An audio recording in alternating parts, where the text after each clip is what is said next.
નમસ્કાર. આકાશવાણી અમદાવાદ વડોદરા પ્રાદેશિક સમાચાર રીધી ઉંધાડ વાંચે છે. સૌપ્રથમ મુખ્ય સમાચાર. પ્રધાનમંત્રીના 12 વર્ષના સફળ શાસનની ઉજવણી અંતર્ગત રાજ્યમાં સ્વચ્છતા અભિયાન સહિતના વિવિધ કાર્યક્રમો યોજાયા. કૃષિમંત્રી જીતુ વાઘાણીએ ખાતર બિયારણમાં ગેરરીતિ આચરતા તત્વો સામે કડક પગલાં ભરવા નિર્દેશ આપ્યા. રાજ્યમાં આજથી નર્મદા નહેરોમાંથી સિંચાઈ માટે પાણી છોડાશે. ગુજરાતના 8 વરિષ્ઠ આઈપીએસ અધિકારીઓ આજથી 2 દિવસ સરહદી ગામોની મુલાકાત લઈ સુરક્ષા વ્યવસ્થાની સમીક્ષા કરશે. આણંદના મોગર નજીક ખાનગી ડેરીમાંથી શંકાસ્પદ 400 કિલો માવો અને 100 કિલો પનીર ઝડપાયું. સમાચાર વિગતવાર.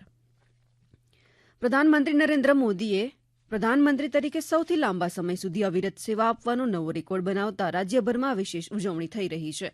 આ ઉજવણીના ભાગરૂપે વલસાડ જિલ્લા ભાજપ પરિવારે શહેરના ભીડભંજન મહાદેવ મંદિર ખાતે પૂજા અને મહાઆરતીનું આયોજન કર્યું હતું. ભાવનગર પશ્ચિમ વિસ્તારમાં કેન્દ્રીય રાજ્યમંત્રી નીમુબેન બાંભણિયાએ વિવિધ કાર્યક્રમોમાં હાજરી આપી લોકો સાથે સંવાદ સાધ્યો હતો. આ સાથે જ શિહોરના મુક્તેશ્વર મંદિર ખાતે આયોજિત મહાઆરતીમાં નીમુબેન બાંભણિયાએ હાજરી આપી દેશના સુખ, સમૃદ્ધિ અને સર્વાંગી વિકાસ માટે પ્રાર્થના કરી હતી. આ સાથે જ શહેર ભાજપ અધ્યક્ષ કુમાર શાહની અધ્યક્ષતામાં ભાવનગર શહેર ભાજપે શહેરના જુદા જુદા સ્થળે આવેલ મહાપુરુષોની પ્રતિમાની સ્વચ્છતાનો કાર્યક્રમ પણ યોજ્યો હતો. વિકાસ, વિશ્વાસ અને જનકલ્યાણના 12 વર્ષની ઉજવણી નિમિત્તે અંબાજી મંદિરમાં વિશેષ પૂજા અર્ચના સાથે મંત્રી પ્રવીણ માળીની ઉપસ્થિતિમાં મહાઆરતી યોજાઈ અને દેશની સુખાકારી, વિકાસ અને જનકલ્યાણ માટે પ્રાર્થના પણ કરવામાં આવી. દેશના યશસ્વી વડાપ્રધાન શ્રી નરેન્દ્રભાઈ મોદી સાહેબને 12 વર્ષ સતત જનસેવાને પૂર્ણ થયા છે. અમે સૌ સાથે મળીને દેશના યશસ્વી વડાપ્રધાન શ્રી નરેન્દ્રભાઈ મોદી સાહેબને મા જગતજનનીના ચરણોમાં તેમના માટે પ્રાર્થના કરવા માટે આવ્યા છીએ કે તેમને જન કલ્યાણ માટે, દલિતો, પીડિતો, શોષિતો અને વંચિતો માટે વધુ એમની સેવા કરવા માટે બળ આપે એવી મા જગતજનની અંબે માને પ્રાર્થના. અરવલ્લી જિલ્લામાં કેન્દ્ર સરકારના 12 વર્ષ પૂર્ણ થવાને લઈને વિવિધ કાર્યક્રમો યોજાયા. યાત્રાધામ શામળાજી ખાતે રાજ્યકક્ષાના મંત્રી અને આગેવાનોની હાજરીમાં સ્વચ્છતા અભિયાન હાથ ધરવામાં આવ્યું. આ સાથે જ રાત્રિના સમયે મોડાસાના સોમનાથ મહાદેવ મંદિર ખાતે પણ મહાઆરતી યોજાઈ. વધુમાં ધારાસભ્ય ભીખુસિંહ પરમારે આ મુજબ જણાવ્યું હતું. આ દેશના વડાપ્રધાન તરીકે 12 વર્ષ પૂરા થયા. એના અનુસંધાનમાં મોદી સાહેબ આવનારા સમય માટે આ દેશની વધુ સેવા કરે અને એમની તંદુરસ્તી જળવાઈ રહે એ માટે સમગ્ર દેશની અંદર વિવિધ પ્રકારના કાર્યક્રમો થયા છે. અમે મોડાસા ખાતે સોમનાથ દાદાના મંદિરની અંદર મહાઆરતીનું આયોજન કરીને અમે સૌએ પરમાત્માની આરતી કરી છે. અને એ અમદાવાદમાં રાજ્યમંત્રી દર્શનાબેન વાઘેલા જગન્નાથ મંદિર ખાતે મહાઆરતીમાં સહભાગી થયા હતા અને પ્રધાનમંત્રીના વિકસિત ભારત @2047 અંતર્ગત વિકસિત ગુજરાત @2047ના લક્ષ્યને સાકાર કરવાની દિશામાં રાજ્યમાં વિવિધ આયોજનો અને જનકલ્યાણલક્ષી કાર્યક્રમો હાથ ધરવામાં આવ્યા. ડાંગ જિલ્લાના વઘઈ, આહવા અને સુબીર ખાતે યોજાયેલી સ્વચ્છતા ઝુંબેશમાં ગુજરાત વિધાનસભાના નાયબ મુખ્ય દંડક અને ડાંગના ધારાસભ્ય વિજય પટેલ સફાઈ અભિયાનમાં જોડાયા હતા. પાટણ જિલ્લામાં માર્ગ સુવિધાઓને વધુ સુદ્રઢ બનાવવા માટે વિવિધ માર્ગ વિકાસ કાર્યોના ધારાસભ્ય બલવંતસિંહ રાજપૂતે ખાતમુહૂર્ત કર્યા. આ સાથે જ સ્વચ્છતા અભિયાનમાં પણ તેઓ જોડાયા હતા. શિક્ષણ રાજ્યમંત્રી રીવાબા જાડેજાએ જામનગર શહેરના રણમલ તળાવ ખાતે યોજાયેલા સ્વચ્છતા અભિયાનમાં જોડાઈ જણાવ્યું હતું કે સ્વચ્છતા એ માત્ર એક દિવસનો કાર્યક્રમ નથી, પરંતુ વર્ષના 365 દિવસ ચાલતી આ આપણી નૈતિક જવાબદારી છે. રાજ્યના ખેડૂતોને ઉત્તમ ગુણવત્તાવાળું અને પૂરતા પ્રમાણમાં ખાતર, બિયારણ તેમજ જંતુનાશક દવાઓ મળી રહે તે માટે રાજ્ય સરકાર અસરકારક પગલાં ભરી રહી છે.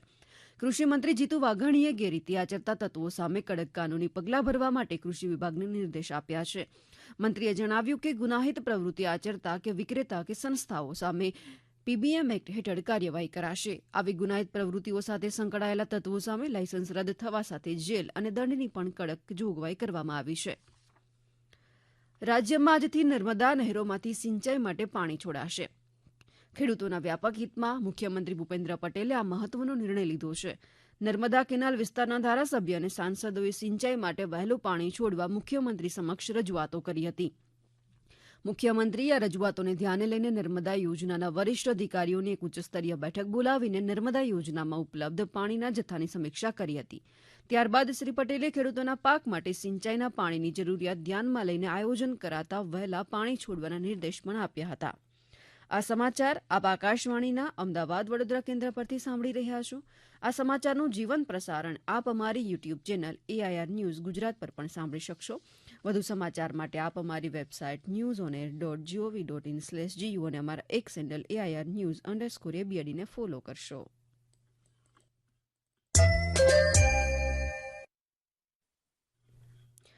આવતીકાલ 12 જૂને એર ઇન્ડિયાની ફ્લાઇટ દુર્ઘટનાને 1 વર્ષ પૂર્ણ થશે. આ વિમાન દુર્ઘટનામાં રાજ્યના વરિષ્ઠ નેતા વિજય રૂપાણી સહિત 261 લોકોએ જીવ ગુમાવ્યા હતા. રાજ્યમંત્રી પ્રફુલ્લ પાનશેરિયાએ આ ઘટનામાં જીવ ગુમાવનારા તમામ લોકોને શ્રદ્ધાંજલિ અર્પણ કરી છે. प्लेन क्रैश के बाद पूरा गुजरात में शोक का वातावरण हो गया था. बाद आज तक कोई भूले नहीं. हम सब हृदयपूर्वक उसको श्रद्धांजलि देते जिन्होंने इसमें जीव गुमाया. हमारे वरिष्ठ नेता विजय भाई रूपाणी भी वो प्लेन हादसे में दुखद अवसान हुआ था, उसको भी हम श्रद्धांजलि देते. ગુજરાતના 8 વરિષ્ઠ IPS અધિકારીઓ આજથી 2 દિવસ માટે પાકિસ્તાન સરહદ પર આવેલા ગુજરાતના સરહદી વિસ્તાર વાવ, થરાદ, પાટણ અને કચ્છ જિલ્લાના 16 બોર્ડર ગામની મુલાકાત લેશે. તમામ ઉચ્ચ પોલીસ અધિકારીઓ સ્થાનિકોના ઘરે જ રાત્રિ રોકાણ કરશે. અધિકારીઓ દૂરના સરહદી વિસ્તારોમાં તૈનાત પોલીસ કર્મચારીઓ અને સ્થાનિક રહેવાસીઓ સાથે વાતચીત કરશે. આ મુલાકાતનો મુખ્ય ઉદ્દેશ્ય રાજ્યની આંતરરાષ્ટ્રીય અને આંતરરાજ્ય સરહદોની સુરક્ષાને વધુ અભેદ બનાવવાનો તેમજ સીમાવર્તી વિસ્તારોના નાગરિકોની સુખાકારીનો છે. આ પ્રવાસમાં સરહદી પેટ્રોલિંગનું નિરીક્ષણ, સુરક્ષા વ્યવસ્થાની સમીક્ષા અને ગામડાઓમાં રાત્રિ બેઠકો કરવામાં આવશે. આણંદના મોગર નજીક ખાનગી ડેરીમાંથી શંકાસ્પદ 400 કિલો માવો અને 100 કિલો પનીર ઝડપાયું. અમારા પ્રતિનિધિ જણાવે છે કે આણંદ જિલ્લામાં ખાદ્ય પદાર્થોમાં ભેળસેળ કરતા તત્વો સામે તંત્રએ કાર્યવાહી હાથ ધરી છે.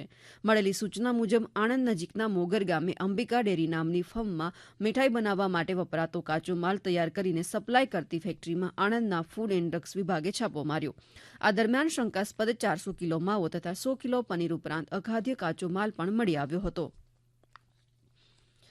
ગઈકાલે સવારે મુખ્યમંત્રી કાર્યાલય, કોર્પોરેશન તથા RSS ભવનમાં બોમ્બ મૂક્યાની ધમકી મળી હતી. ધમકી બાદ બોમ્બ સ્ક્વોડ દ્વારા તપાસ કરવામાં આવી, જેમાં કોઈ વાંધાજનક વસ્તુઓ ન મળતા રાહત અનુભવાઈ હતી. આ બોમ્બ થ્રેટની તપાસ અમદાવાદ ક્રાઇમ બ્રાન્ચને સોંપવામાં આવી. તપાસમાં જાણવા મળ્યું કે ઈમેલ VPN દ્વારા કરવામાં આવ્યો હતો. ઈમેલનો રૂટ અમેરિકા હોવાનો ખુલાસો થયો છે.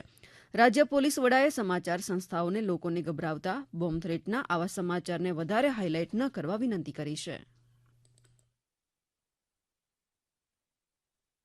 આ રિક્વેસ્ટ કરું છું કે કોઈ બોમ્બ થ્રેટની મેલ આવે એને ખરેખર તો તમારે કોઈ ન્યૂઝ જ નહીં કરવું જોઈએ, તો લોકો પેનિક નહીં થાય અને પછી આવા જે માણસ છે જે બદમાશ કંઈ બેસ્યા છે એ લોકોને પ્રોત્સાહન નહીં મળે. કંઈ નીકળ્યું નથી, બધું ક્લિયર છે, ચેક કરી દીધું. અને જેટલા પણ થ્રેટ આવે છે મીડિયામાં હાઇલાઇટ થાય, લોકો પેનિક થાય અને કંઈ મળતું નથી, લોકો હેરાનગતિ થાય. અને પહેલો માણસ જે કંઈ બેસ્યો છે એમાં પણ VPN યુઝ થયા છે અને US થી આ રૂટ થયા છે, એ બધી માહિતી છે. પણ હું રિક્વેસ્ટ કરું છું મીડિયાને કે આપ ભવિષ્યમાં અને બહુ હાઇલાઇટ નહીં કરવું.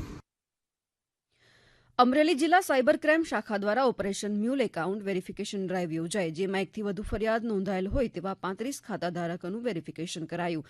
જેમાં 15 આરોપી સામે દેશના અલગ અલગ રાજ્યોમાંથી 54 જેટલી ફરિયાદો નોંધાયેલી હોવાનું સામે આવ્યું. ત્યારે પોલીસે 5 આરોપીને ઝડપી કાયદેસરની કાર્યવાહી હાથ ધરી છે.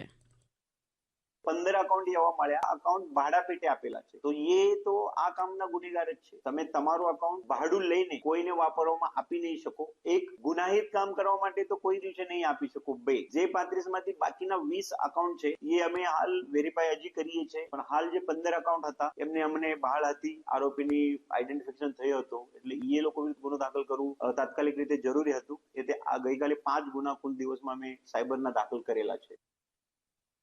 અને અંતે મુખ્ય સમાચાર ફરી એકવાર. પ્રધાનમંત્રીના 12 વર્ષના સફળ શાસનની ઉજવણી અંતર્ગત રાજ્યમાં સ્વચ્છતા અભિયાન સહિતના વિવિધ કાર્યક્રમો યોજાયા. કૃષિમંત્રી જીતુ વાઘાણીએ ખાતર બિયારણમાં ગેરરીતિ આચરતા તત્વો સામે કડક પગલાં ભરવા નિર્દેશ આપ્યા.